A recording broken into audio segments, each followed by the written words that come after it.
Da-na-na-na. It ends today. A complete chronicle of life and a plethora of alternative possibilities. We have been discussing for almost a year here at the CMTK podcast. Welcome again, everyone. Thanks for checking in. This is your co-host, CM Kosemen, speaking with your other co-host, TK Sivgin.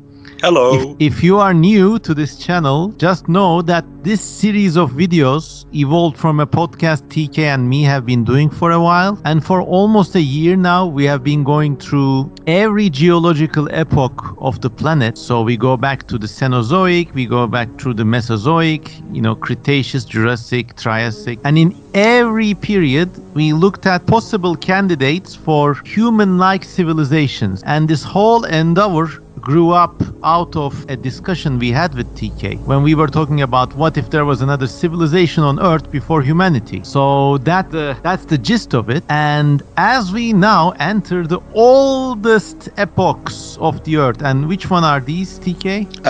Well, the previous episode was the Silurian, so now we are going back even further in time to the Ordovician, which lasted from 486 million years ago to 443 million years ago. Now, in these early periods, sometimes it is difficult to come up with things that could reasonably achieve human-like intelligence. But since this is a meandering podcast, we always have something interesting to talk about. And I am now looking at Ordovician fauna, basically. And correct me if I'm wrong, because I think you have far more intuitive knowledge about these things, and I'm just doing up on my reading now. But this was an era when some of the weird Cambrian animals, like relatives of Anomalocharys, still coexisted with the earliest trilobites, earliest nautiloids, and things like sea scorpions, right? Yeah, it was kind of a transition period. Yeah, there was a minor mass extinction at the end of the Cambrian, where it was long thought that the weird forms that from the Burgess Shale had gone extinct. Like Anomalocharys, what is this called? I think Marella, this kind of trilobite, but not snowflake trilobite. Yeah, kind of it has this weird antler. And yeah, but there have been recent fossil discoveries from Morocco which show that these radiodonts, that's what they're actually called, actually did survive into the Ordovician and in part even into the Devonian, and just simply took on this role as giant filter feeders. And of course, you know this story intimately because you were I was there. No, you were a participant in the book All Your Yesterdays, this fan-driven sequel to All Yesterdays. And there, which artist was it? He predicted John Meszaros.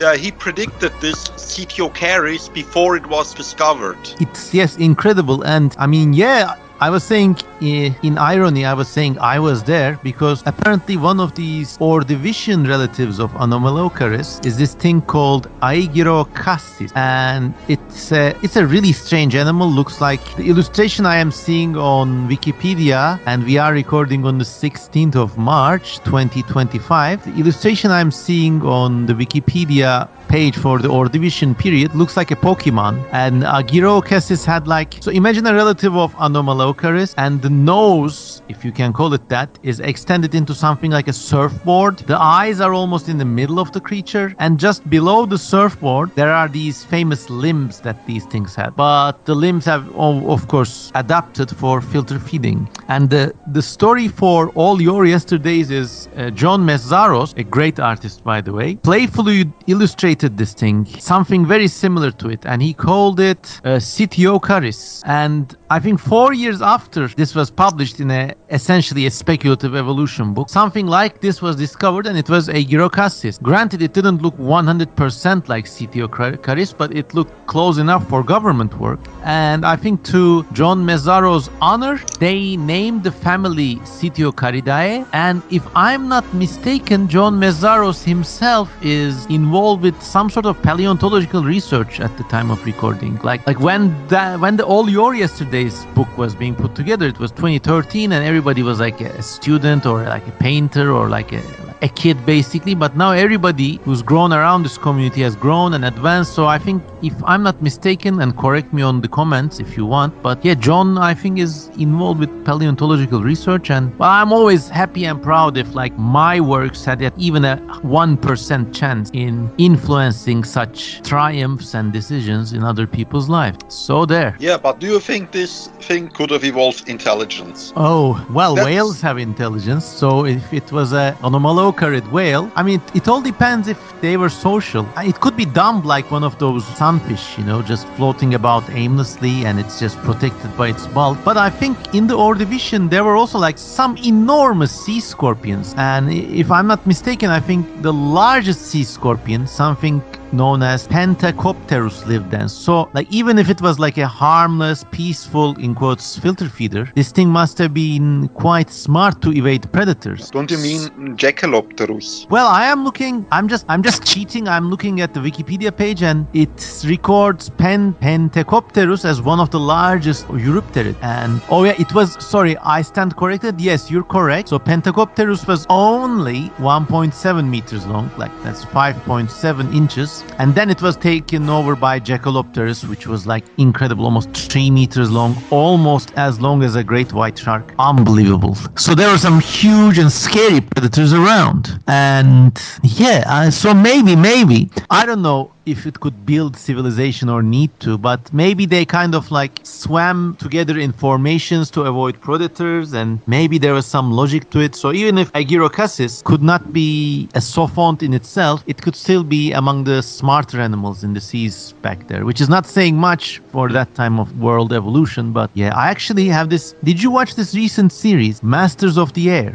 No, what is it about? So imagine Band of Brothers or the Pacific, but it's about the air war in Europe, and it's all about bomber formations. And I think the first half of the first, let us say, it's 9 episodes, and the first 5 episodes are really great. Then it starts falling apart a bit, but not as much as one would fear. But anyways, I just have this vision of formation swimming Agirocassis and some other swimming predators like nautiloids or like larger sea scorpions are attacking them, and maybe they take evasive maneuvers, and it's just like, I don't know, in my mind I always associate strange giant swimming arthropods with, well, bombers of World War II. I guess it's funny you mention that, because you're not the only person I know that does that.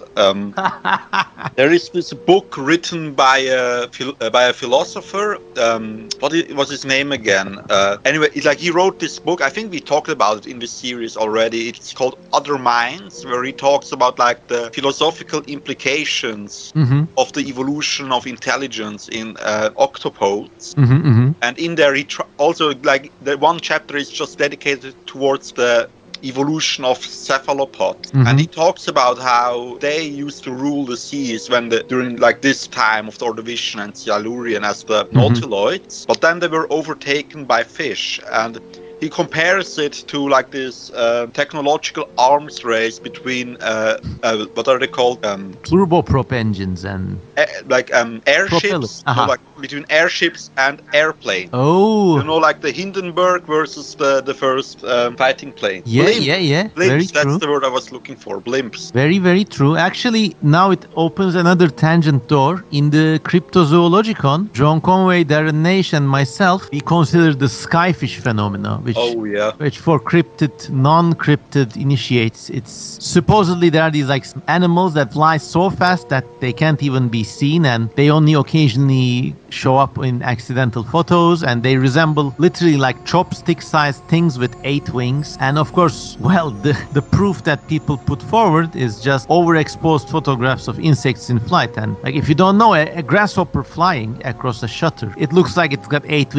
wings because it moves very fast. So actually, like in the Cryptozoologicon, John, Darren, and I were kind of trying to come up with imaginative backstories for these things, and we actually said maybe if they were real, the flying skyfish could be the offsprings of even larger blimp-like arthropods flying in the stratosphere. But yeah, I mean, I remember in the book you also mentioned this hypothesis that the air rods descend from like Cambrian arthropods. Exactly. They were actually... And I think I remember remember, like I think I know where you got that idea from, because as a kid I used to watch Monster Quest on History Channel, and they had like one episode on air rod where they came up with that idea. And I think they even asked like a paleontologist how likely this was, and he said like if these things made it on land first, they would have been outcompeted very soon by other life forms and such. And I think if they made it on land, they would be crab-lacting. And like another note on this, and then we can move on from Ordovician to the real deal, the Cambrian. But we got these filter-feeding anomalocarids, or I think they're called Hurdiidae now. But we got these filter feeders, we got the predators, we got some other weird forms with like stranger head shields and in other strange forms. But I think we've just uncovered like a fragment of the true diversity. And there must have been forms swimming in water those days that were far different. And I don't know, maybe the cephalopods did unto them what the fish would do unto the cephalopods later on, but before they kind of lost their diversity, there could have been forms that are more closely suitable for quote-unquote intelligent life, such as things with more manipulative claws. I don't know, like I'm thinking about like a radiodont with a maybe big head, and its limbs are halfway between, well, tentacles and claws, almost like a War of the Worlds kind of tentacle kind of thing. And they don't swim much, but rather they kind of clamber about on the seafloor, like those frogfish you have today. So maybe that thing could be doing something. I don't know. Yeah, maybe. I wanted to get into this. Like a big problem about applying the Silurian hypothesis to the Ordovician is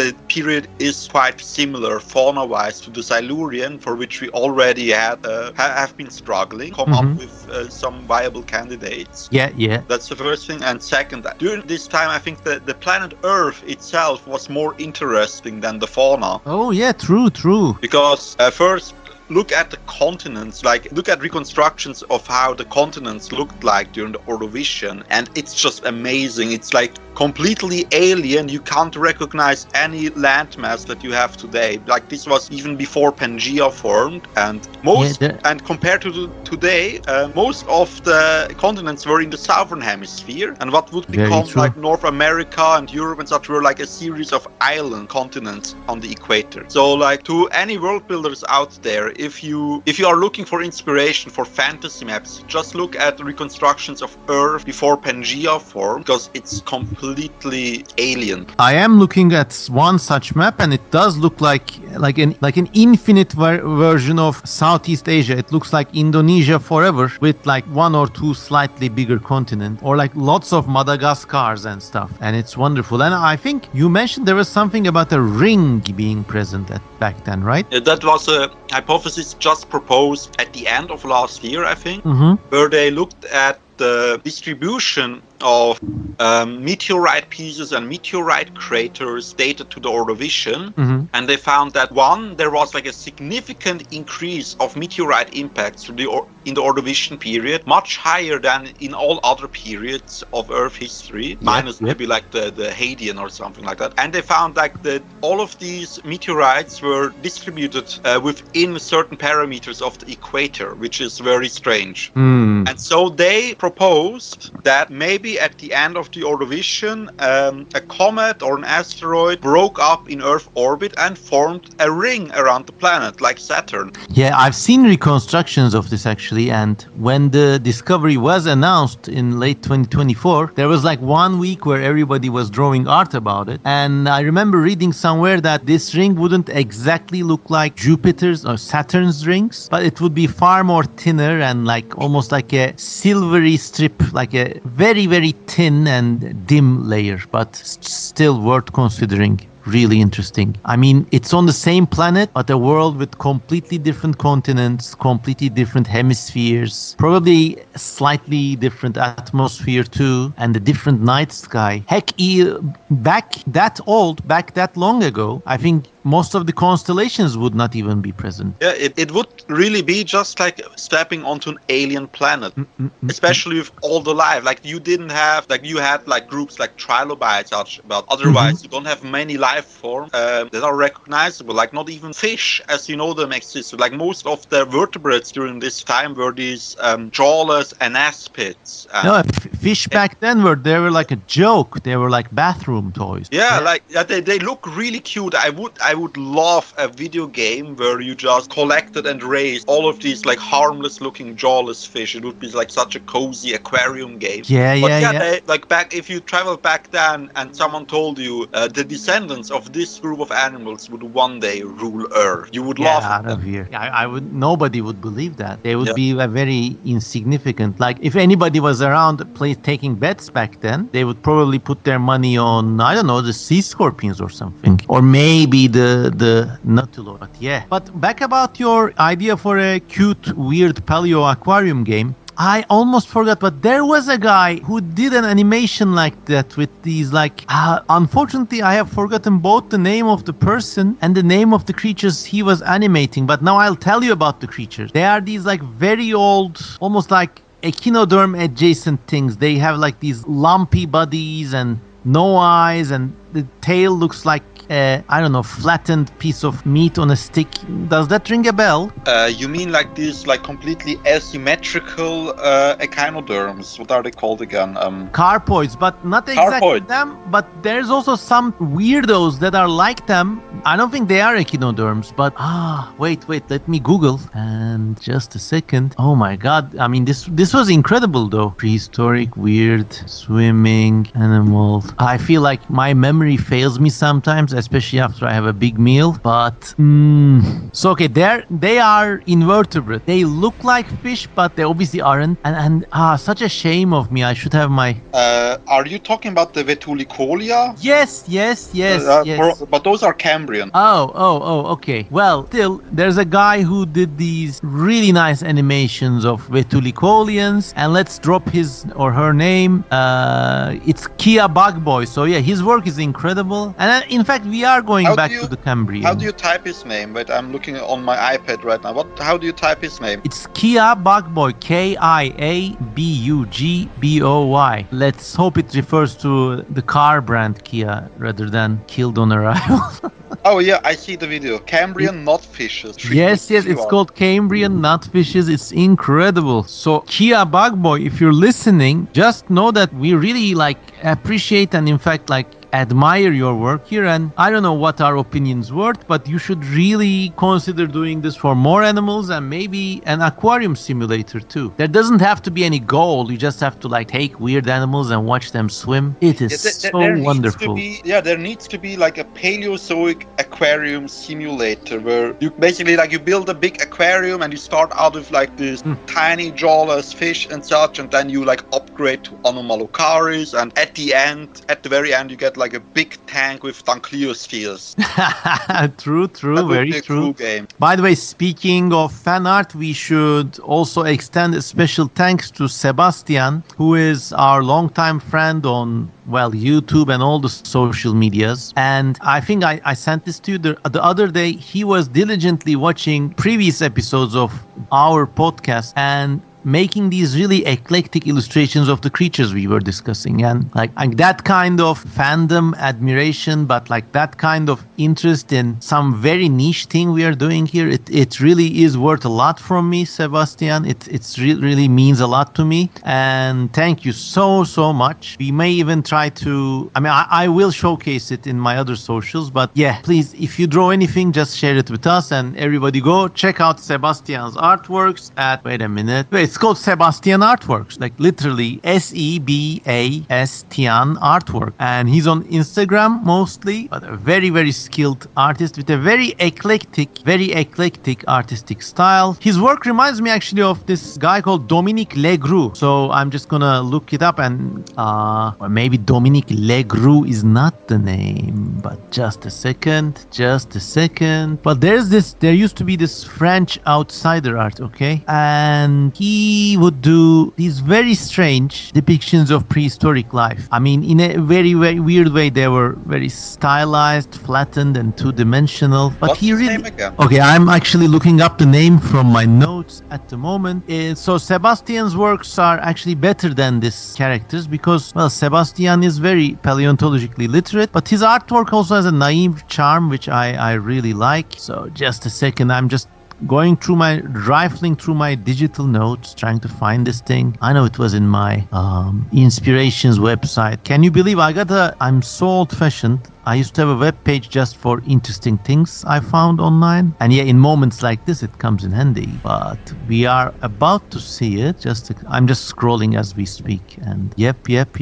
Just a second. Well, we can edit these out in the post-production, but... I mean, while you do that, I can tell like a little fun fact about Ordovician. Well, not please. it itself, but do you remember when Dylan Bashta, I think that's how you pronounce his name. I'm sorry if I got it wrong. You know, the guy that does Serena. Yes. He once started a project, but then completely deleted it again after he started. Called A Tomato in the Ordovician, and the scenario was that like I think some Soviet scientists create like some time travel device. They travel to the Ordovician, look at it, and then they go back home again, and by accident they leave behind like a tomato seed, and it grows into a tomato in the Ordovician, and this butterflies into like a complete change of Earth's history, because now you have a flowering plant at a time 500 million years before they existed. Well, not 500, like a long time ago, basically. I don't remember. Yeah, and I know that sounded like a very fun concept, but I've never seen more than one piece of artwork he did.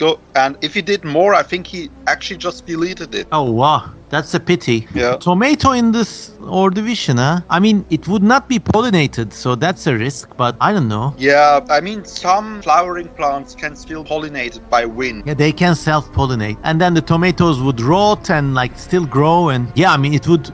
Like, one thing people overlook is that plants don't make very fancy advancements very often, but when they do, they really change the direction life is headed. And they change everything about animals, and they change the world. You might even argue that, I mean, they might be responsible for, not responsible directly, but have played a big role in mammalian intelligence emerging, what with all the grains and like farmable plants being around. And if you had something like a tomato in the Ordovician, and provided it didn't die out, you could have had like, I mean, animals coming onto land would have like a kickstart, because they would have far more shelter among these tomato forests or jungles or something like that. And they could just eat the tomatoes as food, you know, because it is technically a fruit. And imagine having fruit as food back then on land. That would be giant game changer. Yeah. The artist's name is Dominique Lagru, not Legru, and it's DOMINI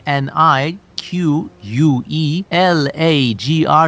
Dominique Lagru. And yeah, I think like Sebastian's works remind me a bit of his works, but I think Sebastian's art is far more scientifically informed. But yeah, Dominique Lagru had these really charming, whimsical prehistoric landscapes, totally inaccurate of course, but they're not without their own naive charm. He also drew UFO encounter art. He has got a painting about astronaut-like aliens stepping out on a planet and fighting against hairy monsters, and it's a great weird artist nevertheless. Dominique Lagru. How do you write the last name again? Lagru. Lagru, okay. Okay, now I think I found him. Yeah, he was like, I think he was either contemporary or maybe slightly after the other famous one. God, my memory is really shot to shit today. Henri Rousseau. Yeah. So imagine Henri Rousseau with a slightly prehistoric twist, and you get Dominique Lagru. Oh well, I mean, look, Sebastian's art, Dominique Lagru, rings in the Ordovician, the prehistoric aquarium game, and everything. I love these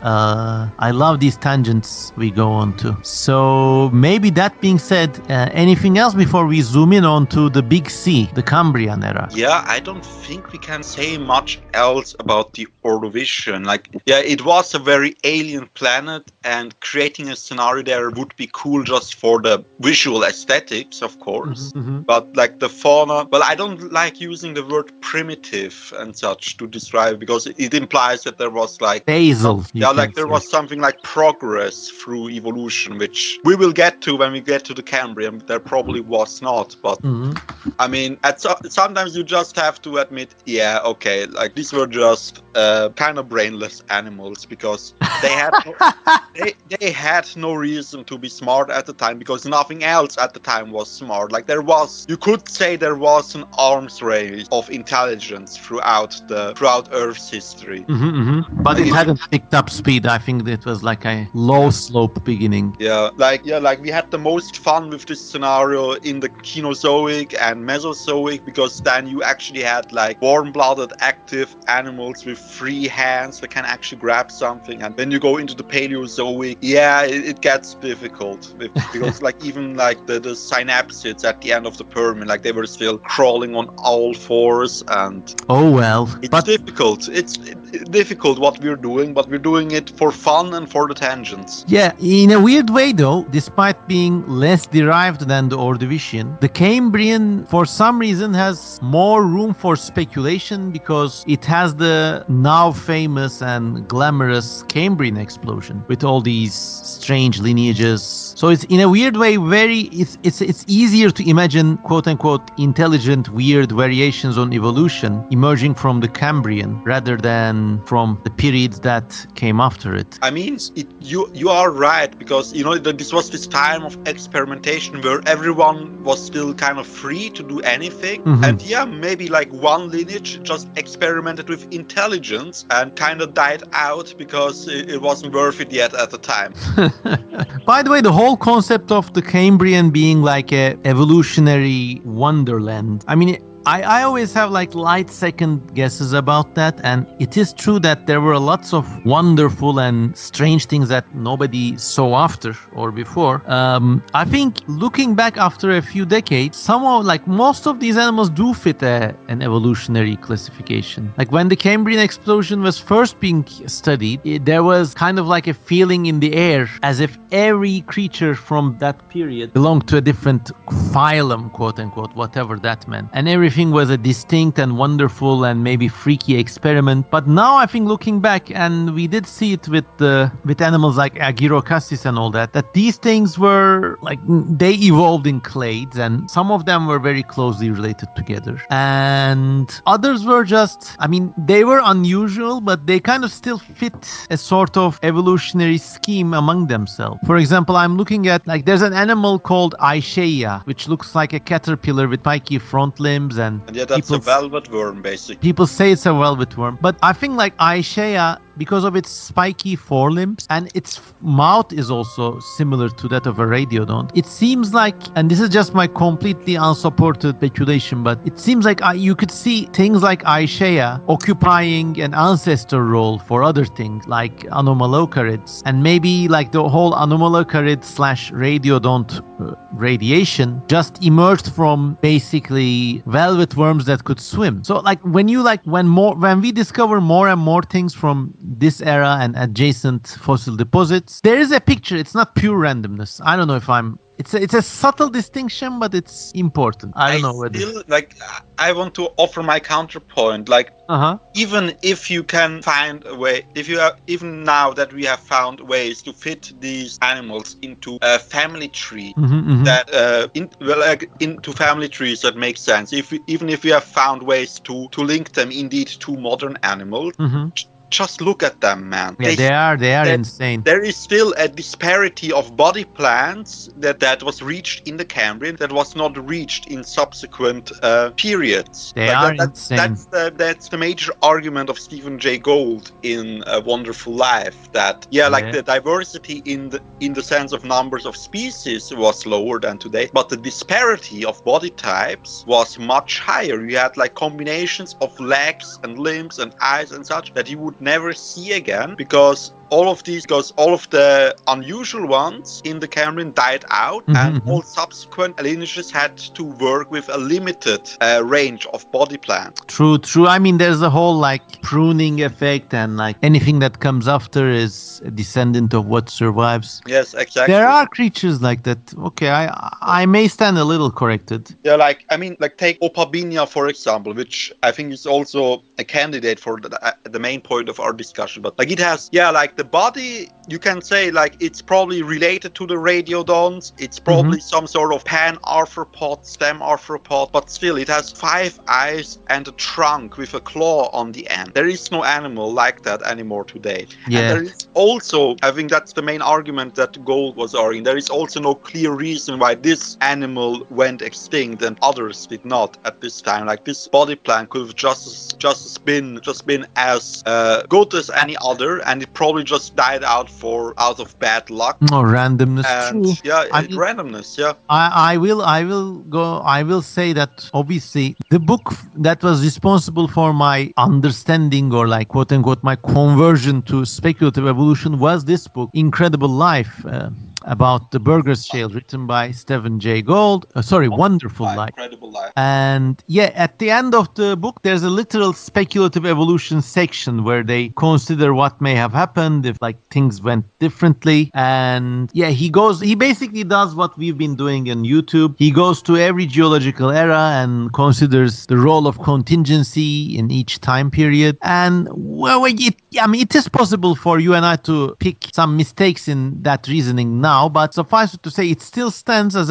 maybe a formative text, maybe even the formative text of speculative evolution. By the way, the scariest animal for me in the Cambrian is actually not Opabinia, but the weirdest thing is something called Dinomyscus. Do you know that one? Dinomyscus. That's how I always pronounce the name, because, I grew up speaking German. Yeah, that's the thing that looks like a sea lily, but it's not actually related to them. It's not. It's bizarre. Yeah. It's like this. Imagine exactly like a sea lily. It's like a wine glass, and it's almost like weirdly arthropod-like, but in the place where the wine sit in a wine glass, there's a kind of mouth and an anus, and there's like petal-like things that look like flower petals, and the whole digestive system is like a letter U cradled inside this cup. And I cannot understand for the life of me how this thing grew. I can understand it was a filter feeder, that much is obvious, but how that thing grew and what its relations were, it's just so bizarre, because it's not an echinoderm, that's for sure. It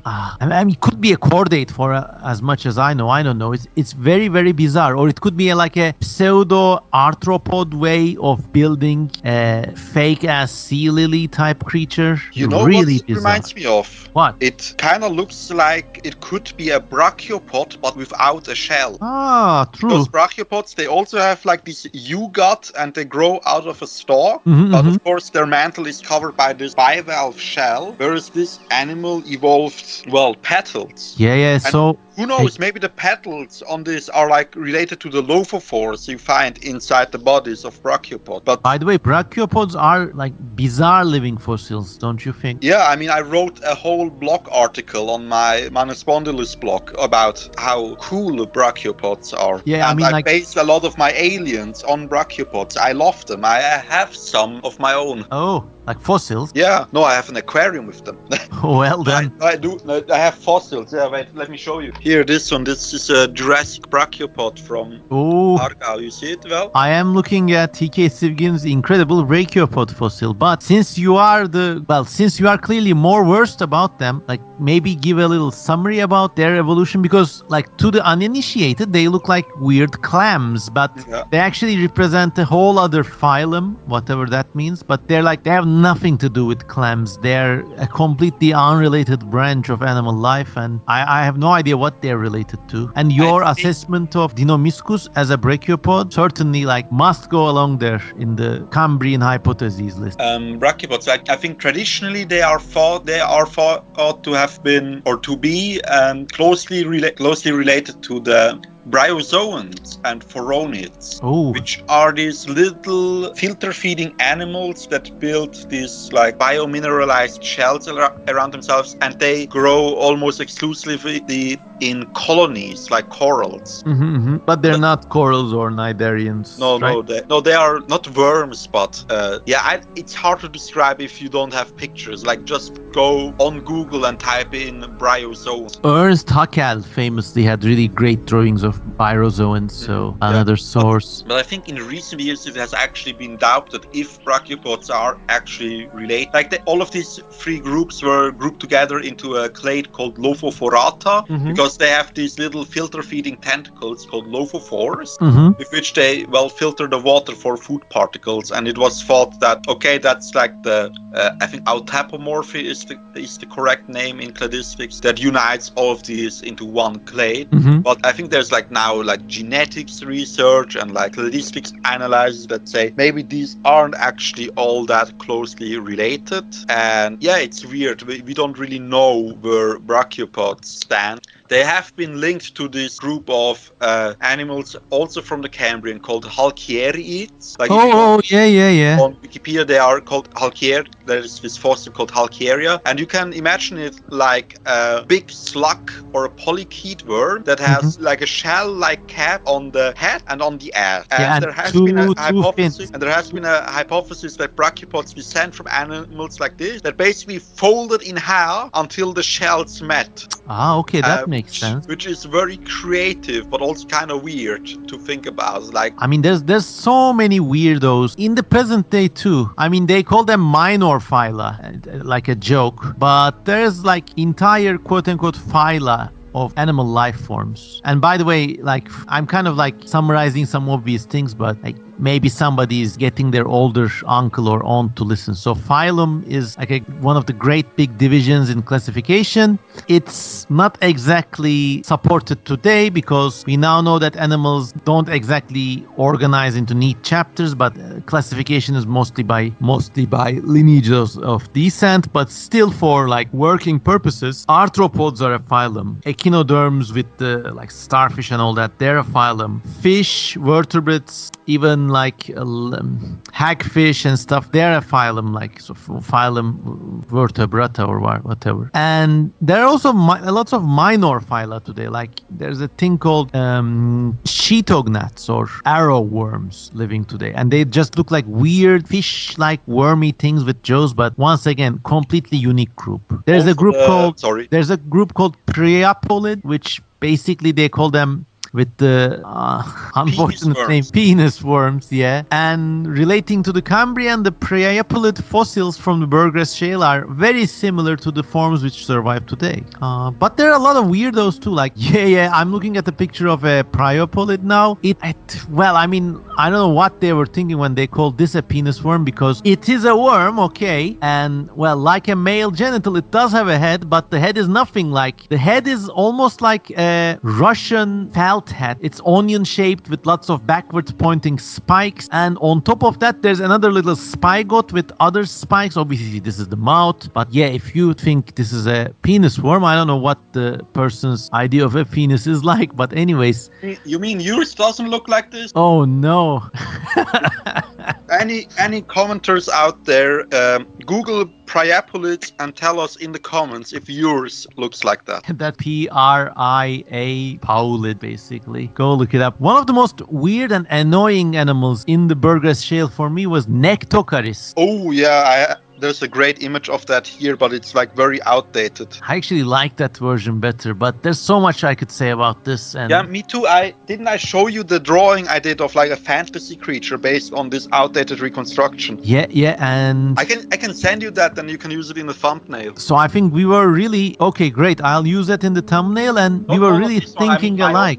I know. I will use your drawing, and we were really thinking alike, because for Snyad, I also have a group of swimming animals that look like Nectocaris rampant. But the picture you just showed me of the 1980s interpretation of Nectocaris, if that was real, it would have been really bizarre, because imagine something with a back half that looks like a primitive chordate or a fish, and the head looks like a prawn almost. So it was for a long time interpreted as a completely unclassifiable, weird half arthropod thing. And I always used to have crazy fantasies about this thing evolving, and there would could be a lineage of animals that look like arthropods in the head and like vertebrates in the body, and that's just crazy to consider. I even had like this insane renegade hypothesis where I thought that antriarchs are those fish that Dankilosteus belongs to. Yeah, Antiarch. Yeah, well, what's the other family name though? Of the other placoderms, you mean? Placoderms, yeah.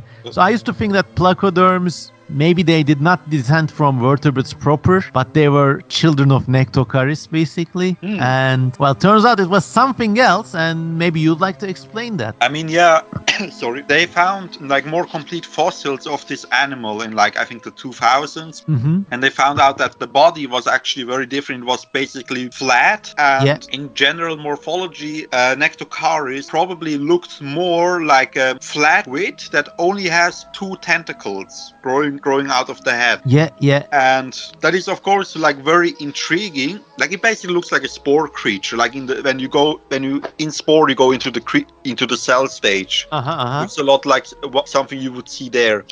People were quick to jump to conclusions, calling it the world's earliest cephalopod, but I don't think that's a cephalopod. I think it was something else. It is actually not even now is it consensus on what Nectocaris is, even with like the newer fossils. Like you said, there were some people who said this is like an early cephalopod, maybe even an early coeloid, which is this more recent group of cephalopods that don't have shells anymore, like the cuttlefish, squids, and octopuses, which would throw a big wrench into the conventional ideas we have on cephalopod evolution, where coeloids I think only emerge in like the Permian.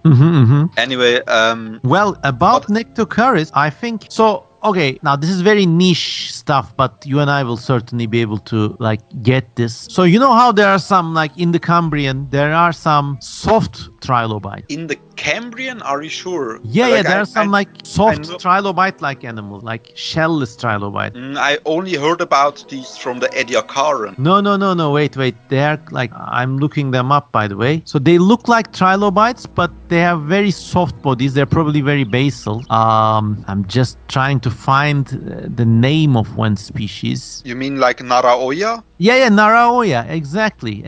Like, okay. So they look like trilobites, but you can tell they're trilobite, but they have these like almost like plastic Japanese toy body, and well, maybe they just hadn't been ossified. I don't know. We don't know what's going on with those guys. They're very basal, primitive, quote-unquote trilobite. And I think Nectocaris was doing the Naraoya thing for Radiodon. It looks like a Gumby unarthropodized relative Japanese toy version of things like Anomalocaris. I mean, like once you look at it that way, like, once again, none of these hypotheses, we're not saying we know, but like when you see it that way, it's pretty hard to unsee. They could even be larvae of much larger things as far as we know, because all these fossils are very, very fragmentary, and as one would expect, you cannot really test their DNA. So essentially this is one area in paleontological science, in like proper biology, where it's just guesswork, and the science that's conducted, like obviously the fossils matter, and like sometimes with like UV imaging or like some CT scans you can see new things that fossils don't always show. But especially when it comes to the classification of Cambrian animals, it's an area where like still science is pretty democratic. You can still advance really outlandish theories without being a crank, and that's one of the reasons why I like this part of world history so much. Yeah, that's the thing about the Cambrian. Like a lot of these fossils, they are just carbon imprints on flat stone.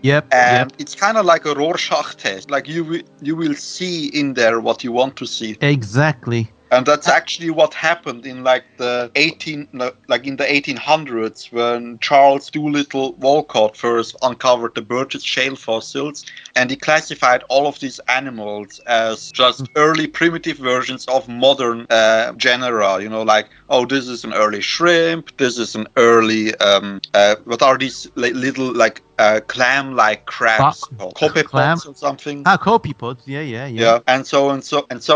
And how they were mistaken. Only in like the 1970s did these people like re-examine these fossils, and this is what led to Stephen Jay Gould writing Wonderful Life, because it upended like a whole way of thinking about evolution by showing that these things were not just like early primitive forms of lineages still alive today, but were just like something onto themselves that went thing. And what is your take on Vivaxia, the stegosaur slug, as I call it? Vivaxia, that I think that is actually theorized to be related to the Halkierids that we just talked about. Yeah, and like for the uninitiated, Vivaxia looks like a literal slug that's doing the Stegosaurus thing. It's even got 2 rows of plates like a Stegosaurus, and like nobody knows what it is, but I have no idea, by the way. It could have been a worm for all one knows, or a mollusk ancestor. Yeah, I think it had like this weird beak-like mouth almost, like not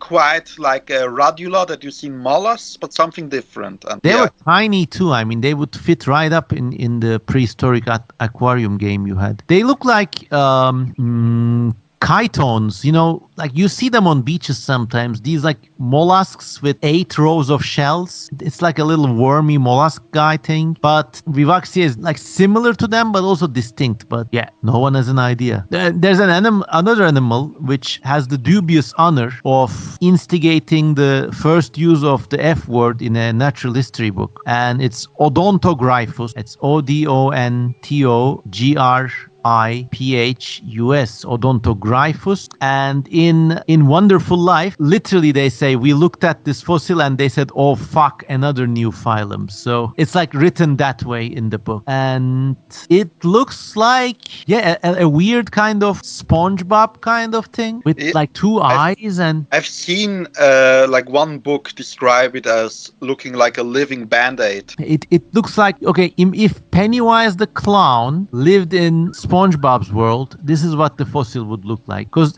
it looks like a bar of soap or a sanitary pad. On one end, there's something like a mouth. The mouth organ looks weirdly like a gill arc or like plastic Halloween vampire teeth. And there are also 2 weird dark patches around the mouth that look like eyes. So if you actually Google Odontogryphus fossil, and maybe I'll also include it alongside your drawing in the video image, we'll see. But it really looks like some Pennywise the clown kind of shit. Yeah, and when they first started analyzing this, they suspected this might be like the mysterious conodont animal. Oh, yes, but it wasn't. But still, I mean, anything goes at this stage. Conodonts, by the way, we talked about them in an earlier episode, but they're basically tiny relatives of very early vertebrates, and they have soft bodies and hard teeth. But the teeth are very small, but they look very wicked. They look like crazy sci-fi weapons and knives. And for a long time, people couldn't really understand what these were because a body fossil was unavailable, but then they found it. So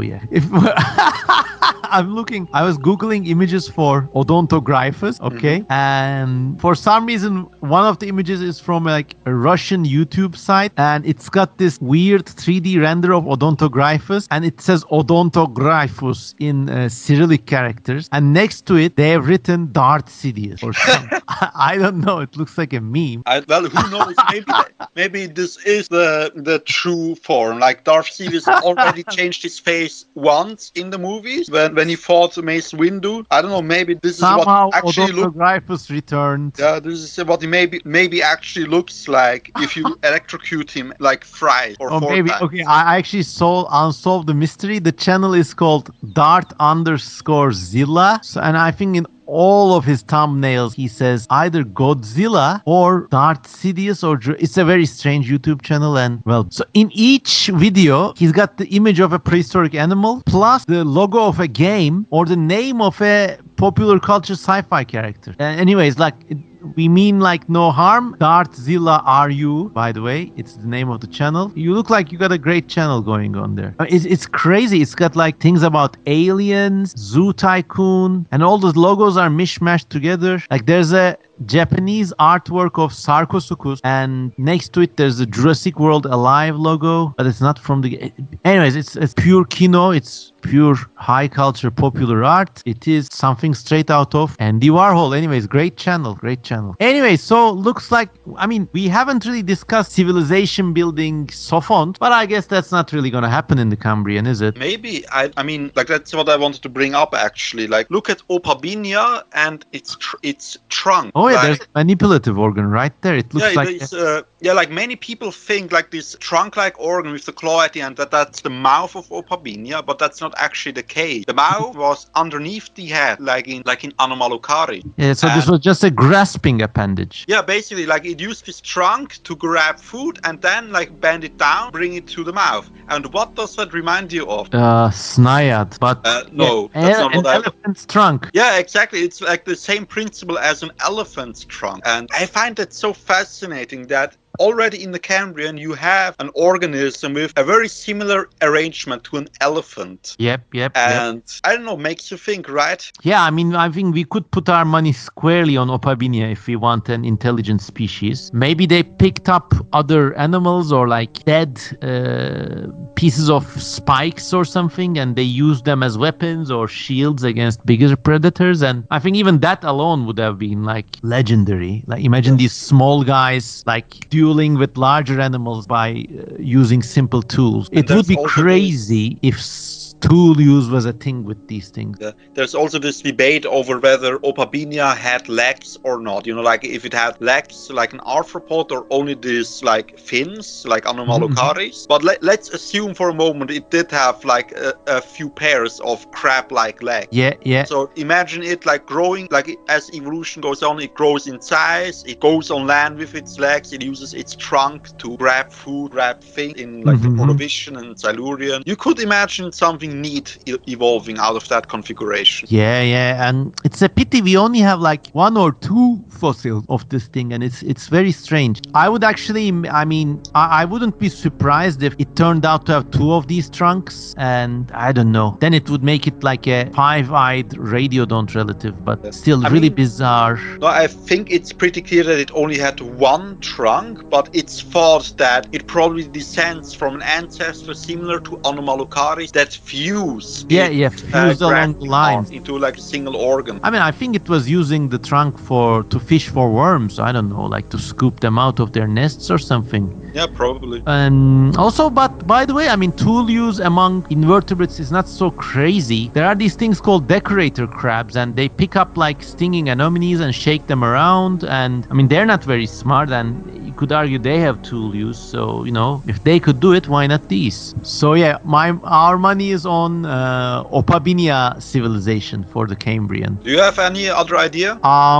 Aside from Odontogryphus being a secret mastermind, I don't know. Look, once again, I'll go back to what I said about Ordovician, that I think the radiodonts were extremely diverse, and there may have been like other forms that could do crazier things with their limbs, and yeah, those could have had some possible, I don't know, maybe they built like little dams in tide pools and then kind of like lived there so that when the sea came out, they wouldn't dry out, and that could be interesting. They could even build like, I think they call them sign nets, or a lot of places in the world people literally stick little sticks across the runoff points of tide pools and just catch the fish. And I don't know, maybe there could have been radiodonts that did that in the Cambrian. Who knows?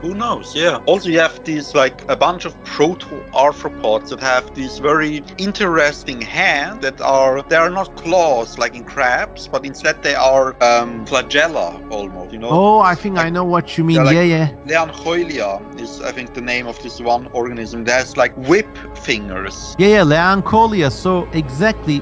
Once again, I mean, this could be like, you could show this to me saying it's spec-evo art of somebody's idea of an intelligent arthropod. And yeah, so imagine TK is showing a picture to me now. It's like a fat piggy kind of arthropod, and it's got these little fins as legs, but in the front there are two very long legs that are literally like elbows of a human arm, and out of those 3 tentacles come out. It's literally like something out of the War of the World, and you could see that these were very dexterous organs, and who knows, maybe they were building things out there. Actually, I will say, like, I think Leancholia, and the way to spell it is Leanchoilia,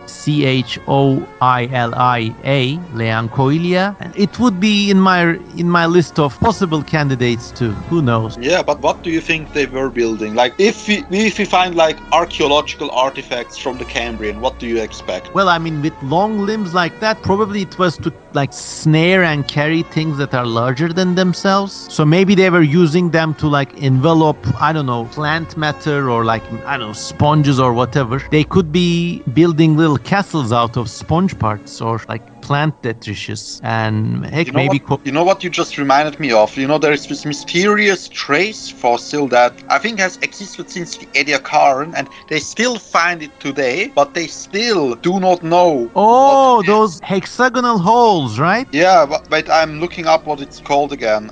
So while you do that, I'll describe it, because it's really one of the like genuine weird mysteries in world history. And yeah, there's like no way to explain it. There's like these Paleodictyon. Paleodictyon. Paleodictyon. Paleodictyon. Yeah. Okay, I think we found the animals that built this, that have been building these for. It's a really bizarre thing. Like, it looks like a hexagonal grid, but it's quite ordered too. Really incredible. Yeah, and the hypotheses around this have been that that this is like some like naturally generated geological structure, which is hard to believe. That it's just like the tunnels dug out by some species of worm. Mm-hmm. Or I think Mark McManaman once said that it's actually the nest of some kind of creature.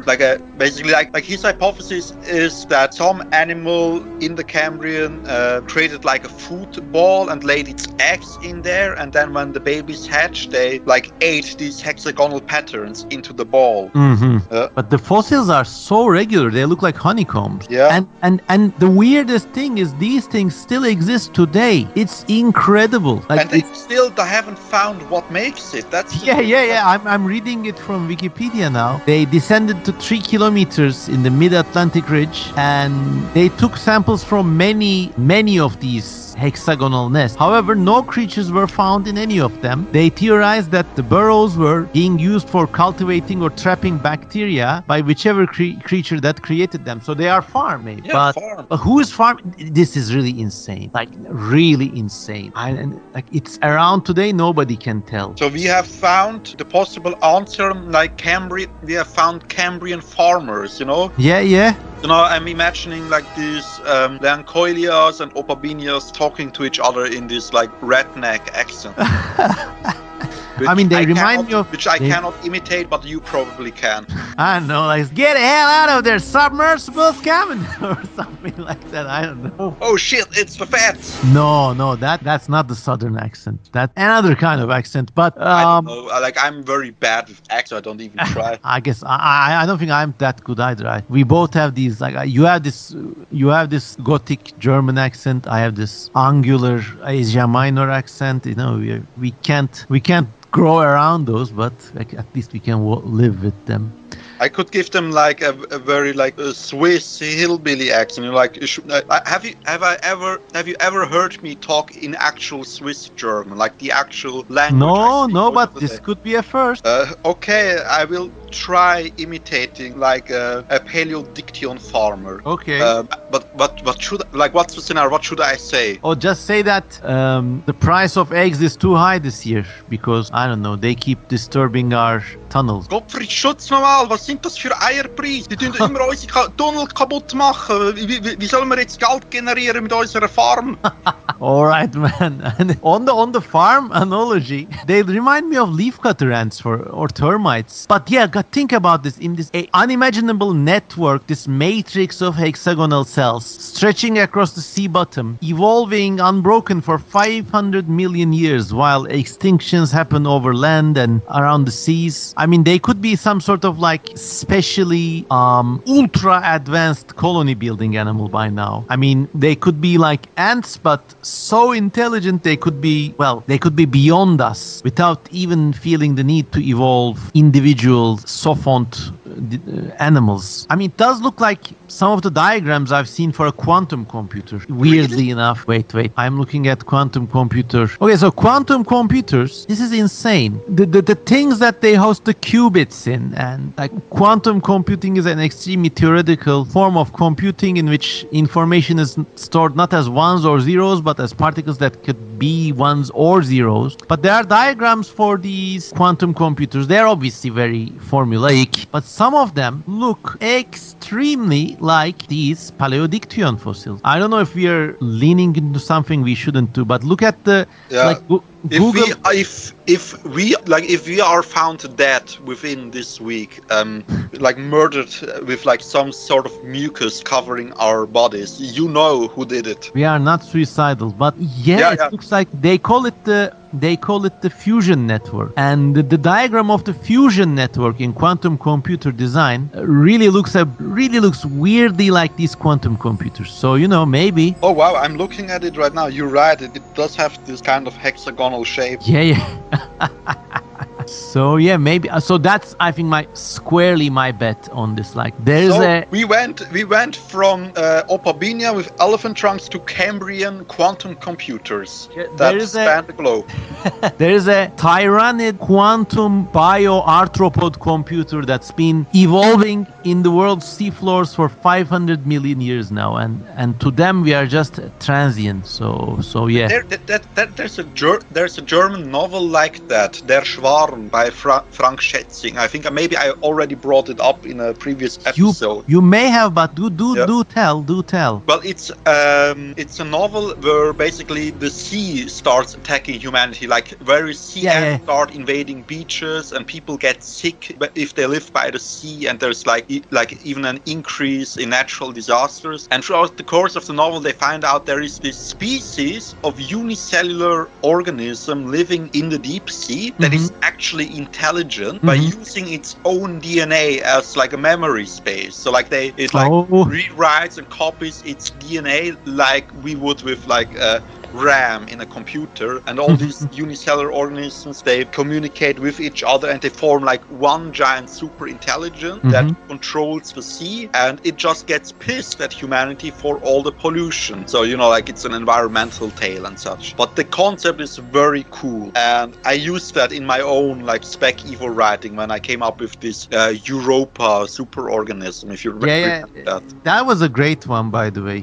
Europa was one superorganism.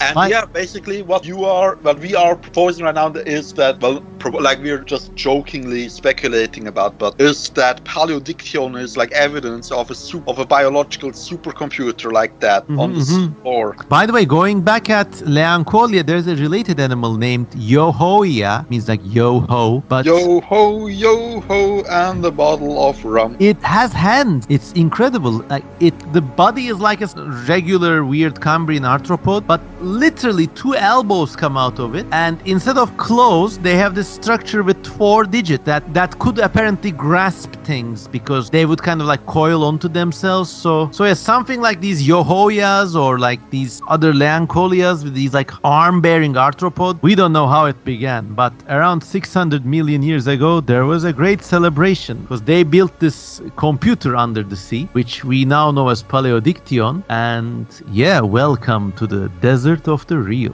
And these are all matrix codes. And then what do you think happened to that computer? Does it still exist, or was it like the cause of the Ordovician or Permian extinction event? I think everything that followed was a simulation inside that computer, to be honest. And I mean, we're just still in it, so I don't know. But granted, this thing could be driving evolution. It could be so advanced. It could be observing the creatures above the sea and Hey, if you go on Wikipedia, Wikipedia and look up Yohoya, there is actually a GIF where they show how they think that it used its hand. Yeah, I am looking at that right now, and it's really dexterous. Like, so each segment has a tiny finger, and as the their segments are very short, but each has one finger-like thing branching off of it. So as it bends slightly, it really looks like a hand opening and closing, and it's just wonderful. And it's really strange why something like this doesn't exist now. I mean, instead we just have claws, but yeah. Yeah, I mean, isn't it also strange that you have so many animals in the Cambrian that have these grasping appendages, and then in the Ordovician and Silurian you only have like Eurypterids anymore that have this, and like some crustaceans.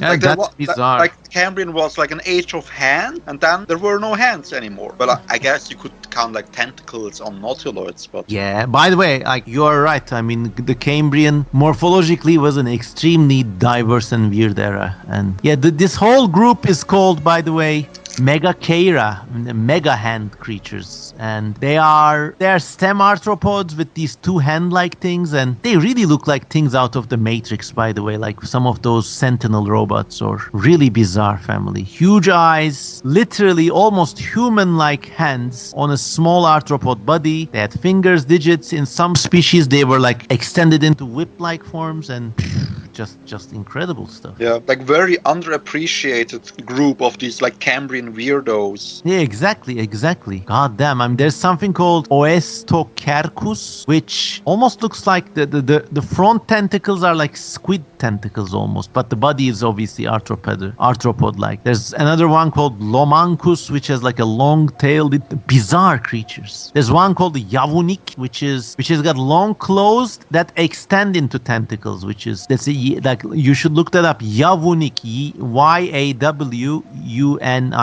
Yeah, if you featured this in like a Star Wars movie or like some sci-fi movie, everyone would criticize it as looking over-designed.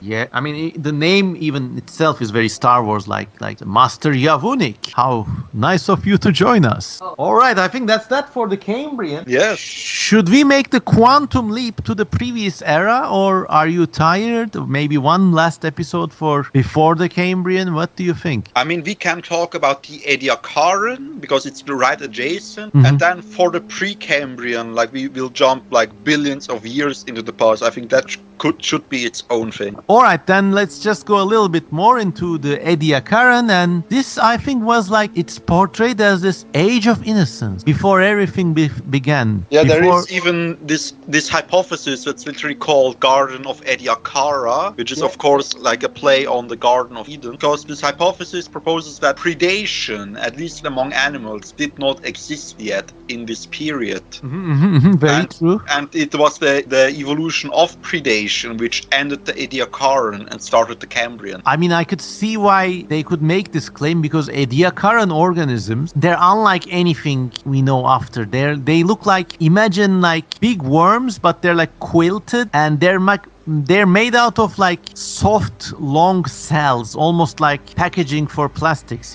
and we don't know exactly if these things moved, or maybe they moved very slowly, or maybe they did not move at all. It looks like these cells contained bacteria or other symbiotic organisms. Maybe they just did photosynthesis or something. So there were enormous varieties of these Cambrian things. I think maybe like some of them moved because they have axialization, so like they're oriented towards one end, but others they're like almost radial, so very strange creatures.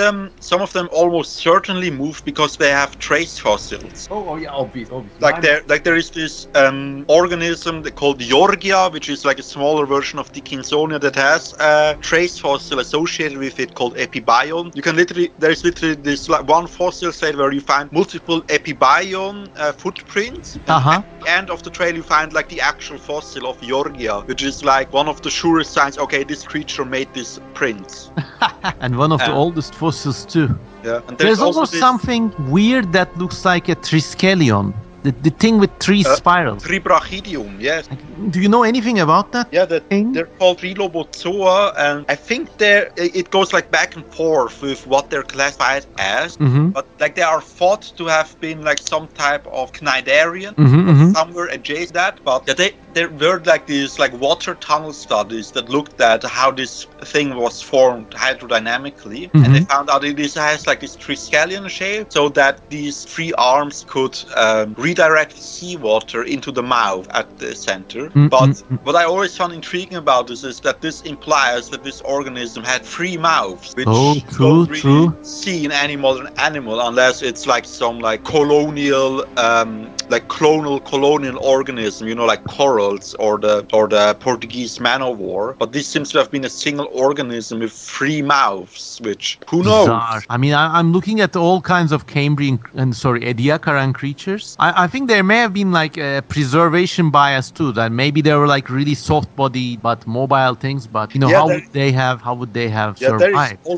There's also this hypothesis that most of these fossils that we see from the Ediacaran are actually like the sand-filled internal organs that we find, and not like what the actual animal looked like from the outside. Which I don't think is the case in every one of them, but in some of them maybe. And of course that's kind of like the reverse that you all find in the fossil records, where you usually have only like the bones and the exoskeleton, and you don't know what like the gut or the heart looked like. And here it's the exact opposite. Like, do you think someone could reconstruct you just by knowing what your kidneys looked like? I don't know. Maybe like some of them were attachment sites for like things that grew, and like I don't know. On the more familiar end of things, there's a creature called Spriginia.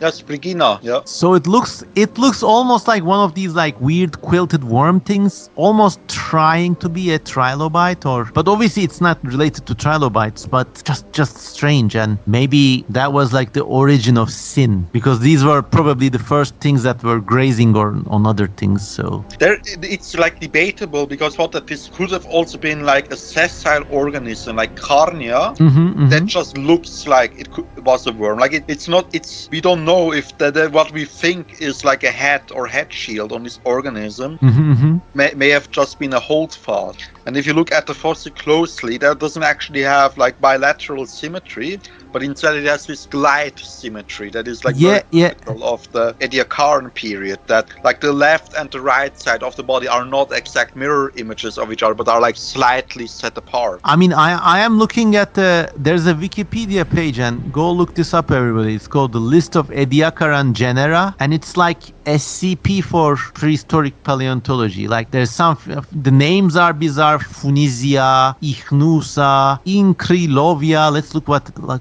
look at what that is. Like some of these names actually loop back to the page itself, so there's no page written for them. But like there's something called Primocandelabrum, and it just looks like a little, almost like menorah, like chandelier, like tree kind of thing, but it's tiny, of course, slightly more than a few centimeters long. And then you look at something else. I mean, let's look at Skinnera, and it's just something that looks like a little pie or like a little coin imprint in the sand. Really, really bizarre. I think like connecting this with our earlier hypothesis about the supercomputer. I mean, actually, this was the plot in one of those Adrian Tchaikovsky books. And so, which one was it? Wait. I have to know this because Adrian Tchaikovsky thanks me personally in the introduction, but just a second. It's... Oh, wait. So Adrian Tchaikovsky is a great sci-fi author, by the way. It's called The Doors of Eden, okay? And it is about... Well, it's just like speculative evolution, to be honest. And a lot of things happen. But at the end, you realize the Ediacaran Earth was one huge godlike super intelligence, which was so smart and so advanced that it could open portals to tangent worlds and connect all these speculative evolution sophons with each other. And it's just wonderful. And Adrian Tchaikovsky kind of based some of the creatures around my dinosauroids. So in the intro of this book, I actually have a little call out, which is really cool. It's called Doors of Eden, and among other things, it does showcase an Ediacaran intelligence. But it also reminds me of there is this story by Stanislav Lem, which I'm still trying to find the name of it right now. But I think that if I remember it correctly, the plot is like a human spaceship travels around a planet where they think there is no sign of civilization, but they suddenly get like a warning call from the planet that, hey, your spaceship is invading our space, prepare to be destroyed and such. And it's like this very tense, like a Star Trek episode, like this very tense conflict between two sides, and just very tense about like not trying to destroy each other. And they send one of the astronauts down to investigate and be an ambassador, and he finds out like the intelligent organism, like there is a civilization on the planet, but it's like not animals but plants, like a society of stationary trees, something like that. I'm desperately trying to find out the name again of this. It's like, it's not Eden, that's for sure. Yeah, it's not Eden. Yeah, I think he wrote this like around the same time as Solaris or something. There's actually a nice art project called AP Illustration, and basically this Doors of Eden book by Adrian Tchaikovsky has these like, it's a big book actually, and it has these like little interludes, these little vignettes among the main chapters, and they describe something like what we have been talking about for this whole series. So it goes back in Earth's global history, and there are actually these intelligent dinosaurs, and then you go forward, go back a bit, and you have these flying intelligent reptiles, and a few more back you got these like weird intelligent mollusks, and then in the first like there are even like these intelligent sea scorpions that build armor and fight with each other, this like never-ending war, like the dead corpse of Krieg in the Warhammer universe. There are these races of philosopher nautiloids, and then there are these Anomalocaris descendants which somehow go to the moon, don't ask me how, and then they have the Ediacaran supercomputer. So in once again, in Adrian Tchaikovsky's book, he does something quite like what we've been doing, and to him the whole Ediacaran system is one organic supercomputer, which is interesting to think about. I think I just found out which novel I was thinking about. It's called Fiasco. Okay, very, very Stanislav Lem name. Yeah. I haven't read it. 1986. I think all of Stanislav Lem's books contain within themselves like very subtle critiques of Soviet communism. I like that about it. Like Eden literally had this kind of it had this like whole world where creatures were produced according to non-existent bureaucratic tables and stuff like that. It was really strange. I know it's kind of off subject, but still. All right. Yeah, so we had this Ediacaran's computer idea. Like, is there anything else you think could have evolved out of this strange assortment of creatures? I know this one paleontologist, Mark McManaman, he hypothesized that even though organisms like Spriginia may not be related to like worms or arthropods, they could still have represented like an independent experiment of Ediacaran life forms in developing a nervous system, and that's why they have this like axial morphology and have been able to move around. I mean, I'm like almost squarely on the camp that believes that these were animals 1.0 and everything else was like animals 2.0, and these look like the Ediacaran fossils. They look like things without a proper internal digestive system, you know, like, I mean, you got still like microscopic animals like that living around, but I think to me Ediacaran represents like an attempt in animal life to evolve that way. So they did not have tissues arranged in a tube.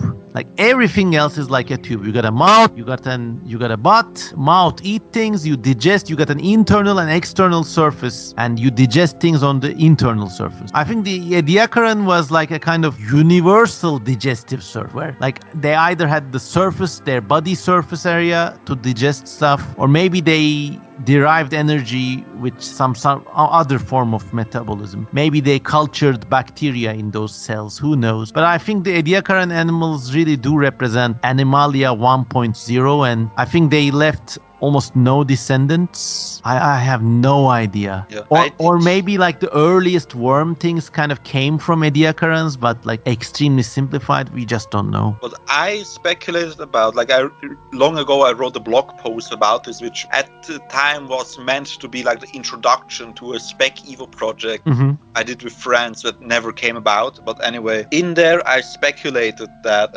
basically the internal anatomy of these organisms was that they instead of having like a single gut, they had multiple filtering chambers, like in a sponge, that were interconnected. You know, like some sponges, they have like not just these holes, but they actually have like little chambers inside the body. Yeah, like a labyrinth. And this like Ediacaran life forms, they were probably a bit of a more organized version of that. And so in fact, they had like multiple mouths and multiple anuses. And I mean, you could have derived some interesting morphologies from that, but maybe it was like just too disorganized. And ironically, like the more straightforward anatomy, where you have one head and one ass, just much more practical during the Cambrian. I think any moving animal would kind of evolve towards like having at least a self-contained tube. But then again, there are flatworms which don't have anuses. They just eject their digestive systems. I don't know. These things are so weirdly contingent that I think in Wonderful Life, they have this chapter where they speculate on the possibilities of every time period. And in the Ediacaran section, they say, I remember this quote really clearly. They say if the Ediacarans could develop some sort of specialization in tissues later on, the results would rival science fiction at its best. I have the book right here. Yeah, I remember that quote also. I think I even quoted. Isn't it cool that like totally different parts of the world we just were reading the same stuff and thinking about it? I think that's so neat. But I can read the quote to you right now. I found it. Yes, please. If, on the other hand, Ediacara survivors had been able to evolve internal complexity later on, then the pathways from this radically different starting point would have produced a world worthy of science fiction at its best. Damn. Which makes me question, what would it have been like at its worst?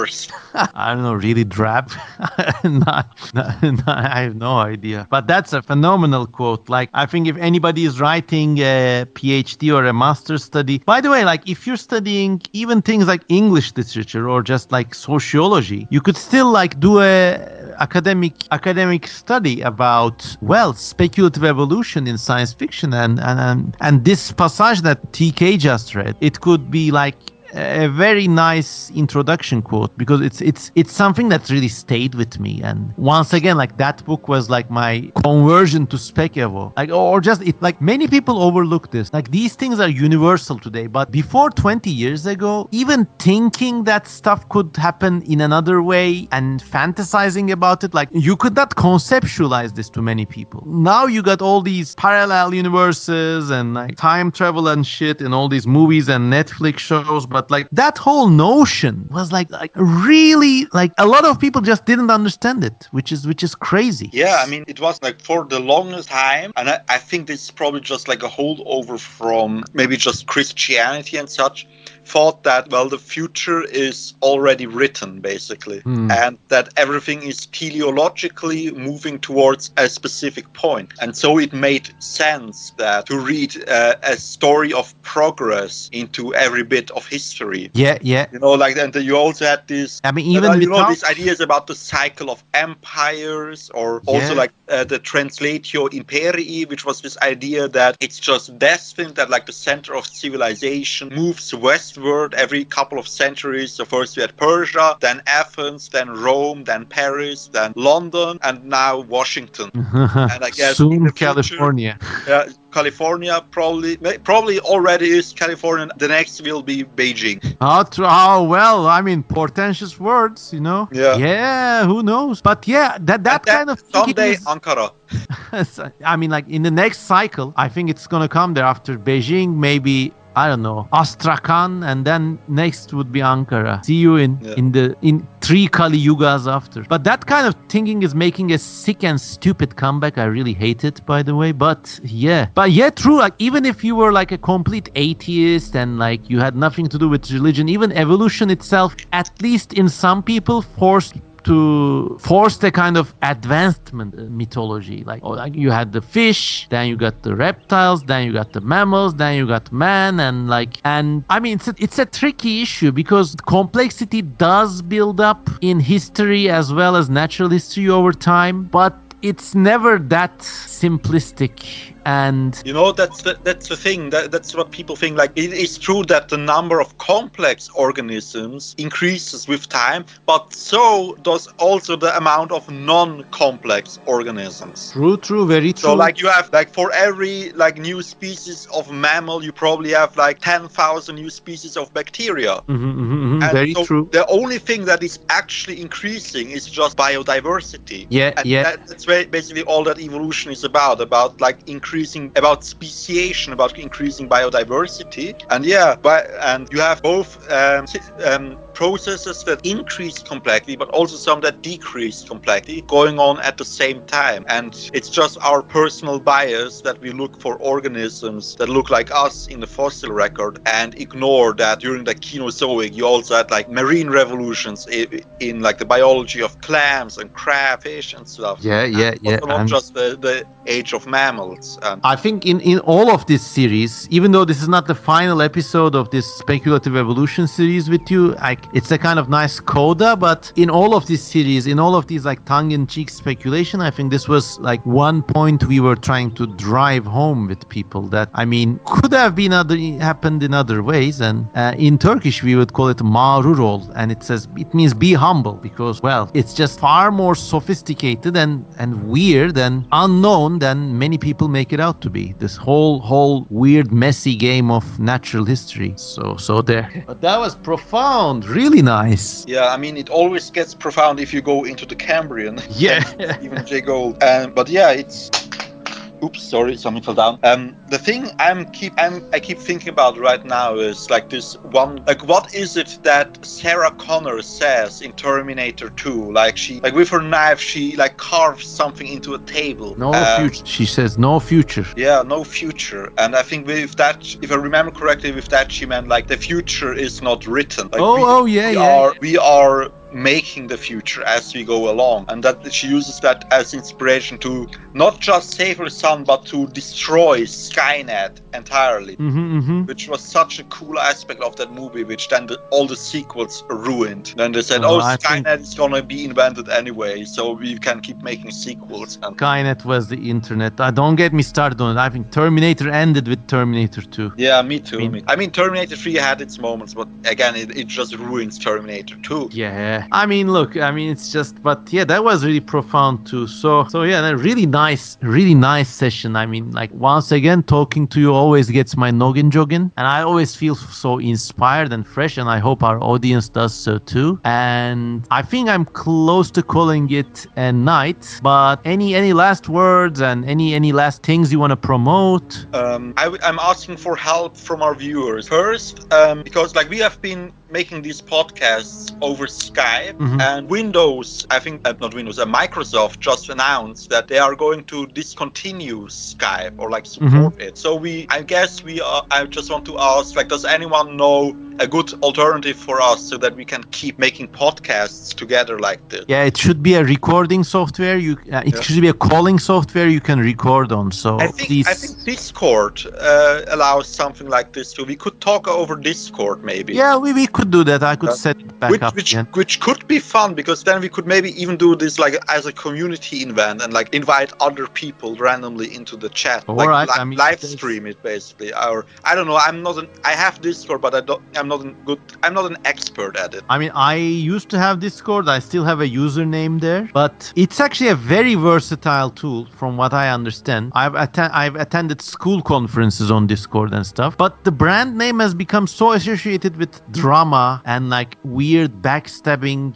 like communities. I've always kind of like stayed away. Yeah, I mean, we don't have to use it as a community. We can just use it as a tool. So yeah, we could definitely do that the next time, and maybe even like run a stream together or something. That would be interesting. We could study something together, and that would, I think, be really fun. Yeah, that would be great. So that's the one thing I'm asking for help for. And the other thing is, well, this is a bit more selfish, but does anyone know a good software I can use to download YouTube videos? Because I've been using this Firefox add-on to download YouTube videos, which I can then use to, remix stuff and so on. And it doesn't work anymore because YouTube has made so many updates that many tools, especially like ad blocking tools, that don't work anymore. So if anyone knows a good alternative for that, please tell me. I always use these online downloader sites where I mean that's what I'm using. You mean like a website? Yeah, exactly. Like download YouTube. Like 4 or 5 will be shit, but then you'll find one that works, and that will be that. Yeah, I've been using one that was very reliable until recently, but like recent YouTube updates have made it unusable. Well, then it's a permanent extinction for you there. Oh no. By the way, I would like to promote your prehistoric animals, paleo art with Donkey Kong music series. Thank you. I really like those, so please go visit it on TK's YouTube channel, and obviously I support him and me on Patreon. What do people get when they shill out to you on Patreon? They get early access to like work in progress drawings that I'm doing. Like, this one I'm gonna show memo right now of what I am working for. Like the next drawing I'm working for on Hardeshur, which is my Spec-Evo project about Mars. Although this drawing is actually set on Venus. Oh, yes, these are. It's a floating forest. They look slightly like Birozoans, but I won't spoil the surprise. There's also really interesting creatures among them. So really sweet. Well, I love democracy and I hate paywalls, but time and circumstance have forced me to actually place a lot of my new works in Patreon. So like if you go and donate as little as $1 to me, you could see some of the new cool paleo art I'm doing. Some of my Patreon posts are free because I want people to see my shit. It's a weird dynamic.